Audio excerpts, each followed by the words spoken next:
patriotism, faith, national unity, education, fiscal responsibility, civility, the values that define America.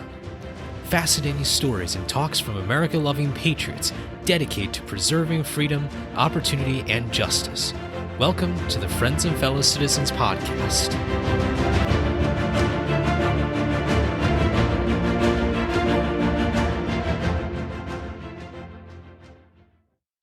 Hello, everybody, and welcome to another episode of Friends and Fellow Citizens. I'm your host, Sherman Tylowski. Thank you so much for joining me today in this solo episode. We're on episode 43, approaching that 50 mark, and I can't wait to share our upcoming episodes as we roll into really almost the 1 year mark. And I hope that you will stay tuned and be able to listen to some amazing content that I've still got for all of you to share, and I am really excited for this upcoming 1 year anniversary. It's coming pretty soon before you know it.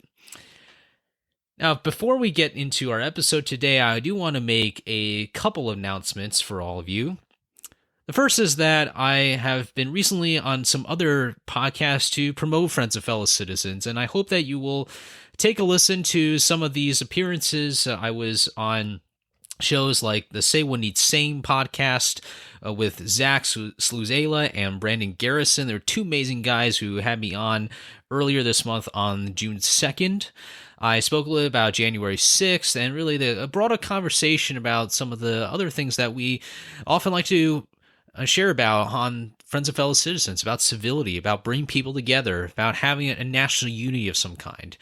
On June 5th, I had a wonderful conversation with the podcast appropriately called Let's Have This Conversation.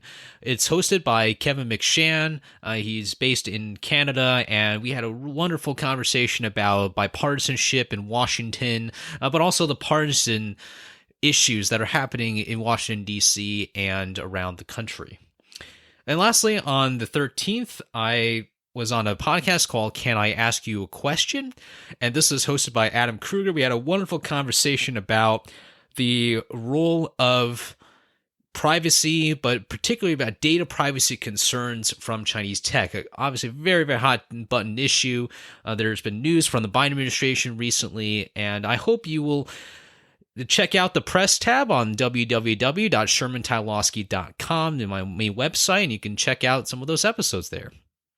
But most importantly, today, I want to wish you a happy Flag Day here in the United States. This is a day in which we remember and reflect on the meaning of the American flag. You know, the American flag has been somewhat of something that not only is a representation of the United States. Clearly, when you see American flag, we know which country that refers to, but it represents many other values. It represents ideals and dreams and ideas that we want to bring out and deliver to future generations or to perhaps other people around the country, around the world. It's a representation of freedom, opportunity, and justice. Even in tough times, here in America, I hope that we can still come together and debate these with passion, but with civility and with some kind of hope that we will get to a better nation. And I want to reflect a little bit on history today about the American flag. Betsy Ross is often credited for the American flag, and rightly so. You know, she was a young woman who was able to put together really the Betsy Ross design, which, if you can imagine, is the stripes, you know, the red and white stripes across, representing 13 colonies, but only 13 stars in the shape of a circle. And that was really the first sort of major flag that we can all recall. Now, she actually made a number of flags. She's very, very prolific. I don't know how many kind of flag orders she got, but she made it for all of these different regiments and other organizations that required some kind of flag. But this Betsy Ross flag is really kind of my starting point and our starting point for our reflection of the American flag design. And the unique thing about this is when we think about how the Betsy Ross flag had 13 stars, now it's grown to 50. with the omission of Hawaii as a state. It's quite remarkable, just even looking at the numbers of stars that have been added onto the American flag. It represents a number of changes here. Obviously, it represents that change that going from east to west. You think about the Louisiana Purchase under the Jefferson administration, which required a huge swath of land in the Midwest, even the South. You have the Mexican-American War that essentially got states like California, Nevada, Arizona, parts of Colorado even. You think about the purchase, the Gadsden Purchase that basically covered the rest of Arizona. It's a tiny bit of land, even something like as minor as that. The acquisition of Florida from the Spanish, Oregon and Washington State from the British. The formation of the United States continues to even go further west, even to Alaska with the Alaska Purchase. A few weeks back, we spoke about William Seward, about the man who kind of did it all for Alaska. And of course, the Hawaii as a former colony that turned a country later in 1959. And so we think about this trajectory, we think about manifest destiny. That was really kind of what drove a lot of this westward expansion of the Oregon Trail, but even some of the uglier parts, the Trail of Tears, an example. But all of this really fits together in a whole fabric of a nation. The fabric of the American flag is maybe viewed as someone of like, oh, it's just a flag. But it represents a lot of things. Really, when we live out the values of freedom, opportunity, and justice, we, I think, often think about those ideals, and those ideals, and the American flag is that representation, as I said earlier. I do think also that it's not just the trajectory coming from 13 colonies. When people were doubting that they could even probably put 13 stars on a flag, because after the American Revolution, it wasn't all hunky-dory. There are people who are fighting, who are over which states could have armies and what powers states have. Articles of Confederation was quite a bit of a failure. The Articles of Confederation, if it went through, would have created 13 countries at least, as far as we know. But after struggle after struggle after struggle, we were able to put those 13 stars on that flag and to grow that from 13 to 50. Imagine what that is like when you have so much discord and disagreement. Think about all those hard times, especially the Civil War. I mentioned the Civil War a lot on this show. Think about how maybe the people at that time were thinking, we're not gonna gain stars on the flag. There were people thinking we're probably gonna lose stars, and I'm sure people felt that way in the Union. And think about how there were actually not only fewer stars on that flag, but 2 different flags. Imagine the struggles that people had to go through at that time, all about slavery and about other divisions that were happening. But in the end, with good leadership from President Lincoln, from the Union generals, we were able to pull together and just say, no, there is one American flag, and we will represent all the states on that flag. Every state gets that 1 star, and it means something in the fabric of the United States. So when we think of more microcosm sort of fashion, we realize that every single state is different. I mean, think about the original 13 colonies, how they became states, and how if it wasn't for the representatives from those 13 colonies who came together, whether it's in the Continental Congress or the Constitutional Convention, they've created a country on its own that would incorporate far more than colonies. In fact, they would be states. The California history, I remember going to the California History Museum a long time ago, and it's very interesting to go to certain state capitals and to learn about the history of that state. I remember when I went to school in Texas, you learn about how Texas was a country before it was a state. And I really just want to express how much I appreciate, and I hope you will appreciate also, the interesting histories of every single state and how at the end, all of the states are together as one nation. under God, indivisible, with liberty and justice for all. The flag is more than just a pattern on a piece of fabric.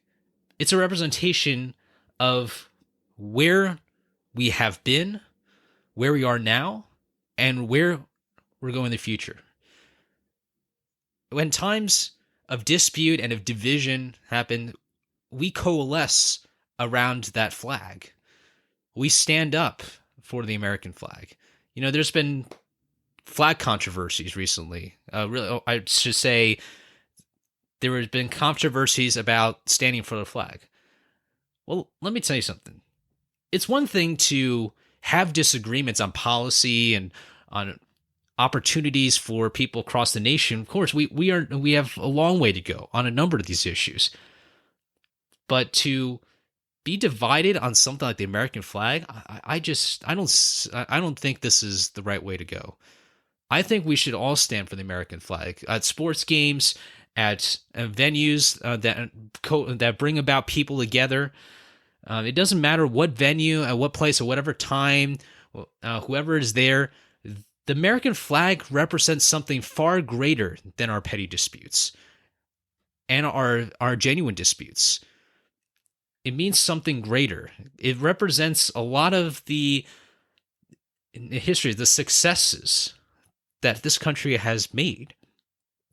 Let's leave aside the politics and the disputes and everything. Let's just find that source of unity. That's what the American flag should be like. And we still have a long way to go, as I said, about a lot of these policy issues.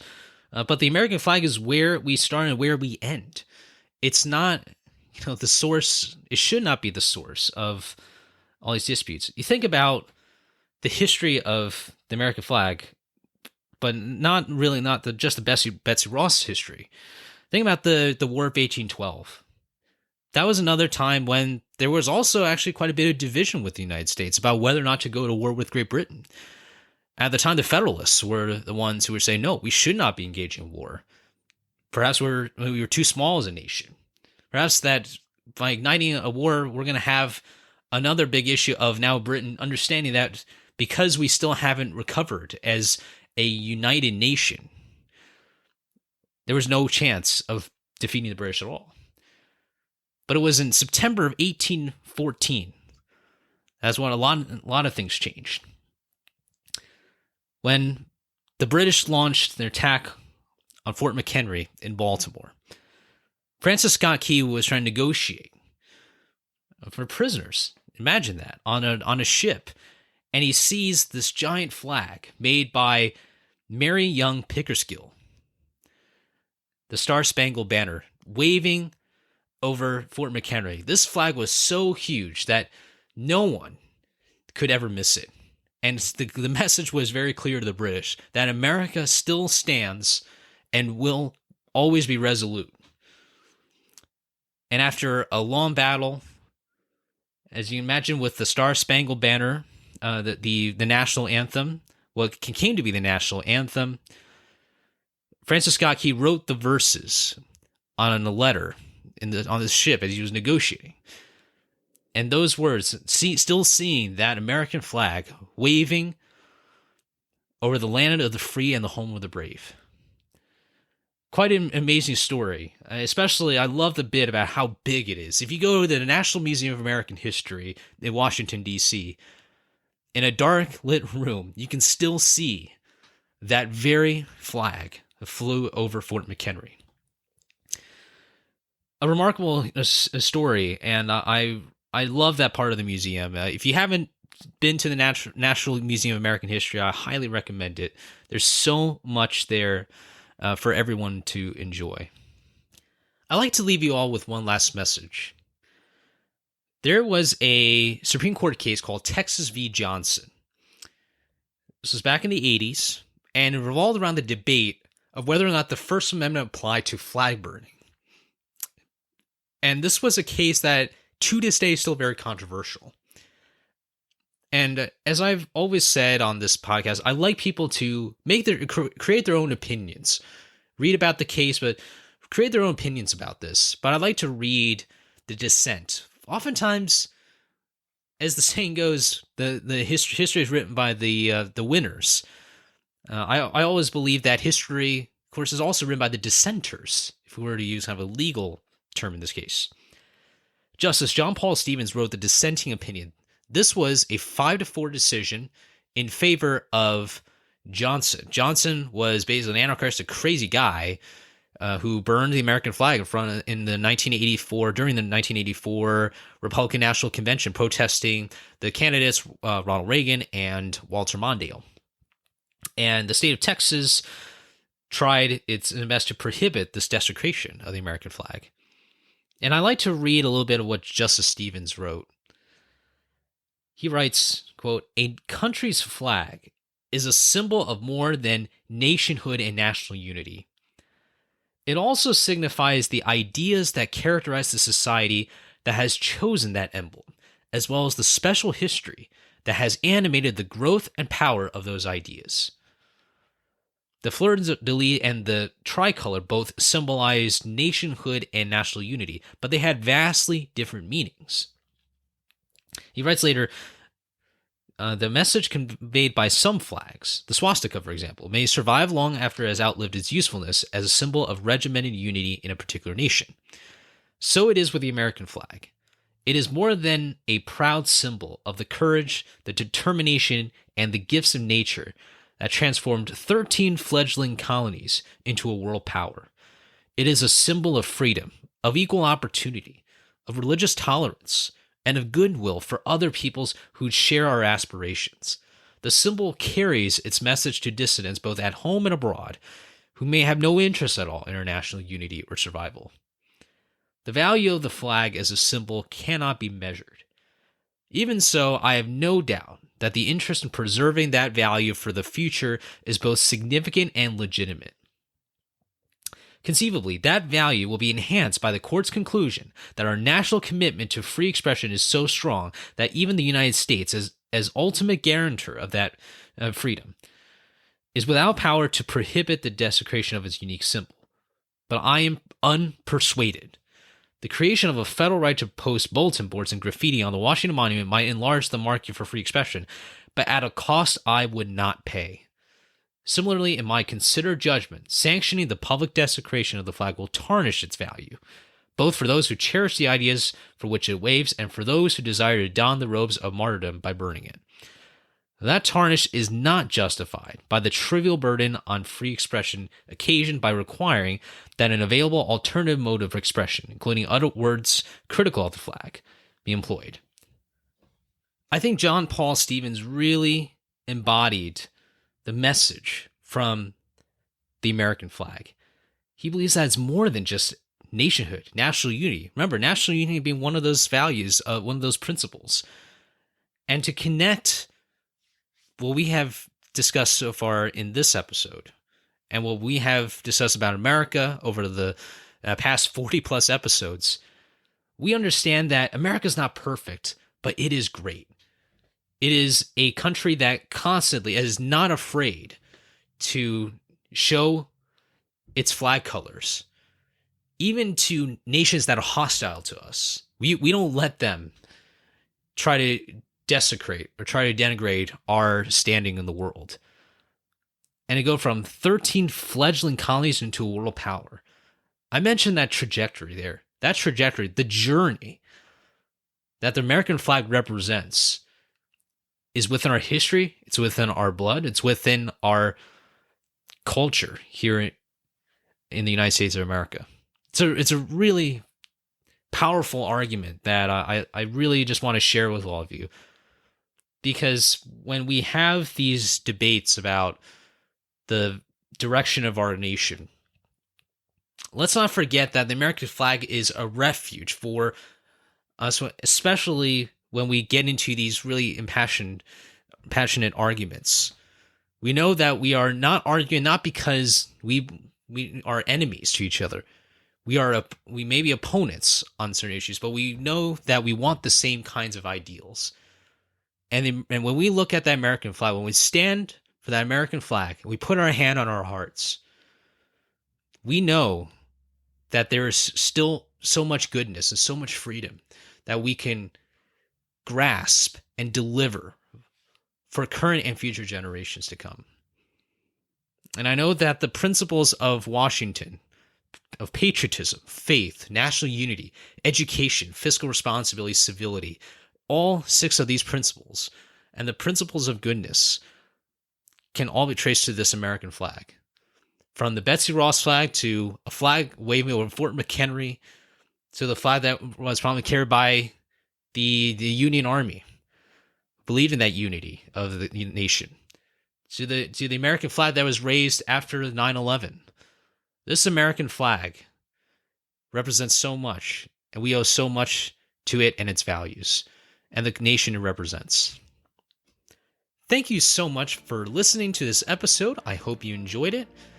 If you haven't already, make sure you subscribe to Friends and Fellow Citizens and share this show with your friends and family. I really appreciate your support. Have a great rest of your day and a great week, and I will see you next time.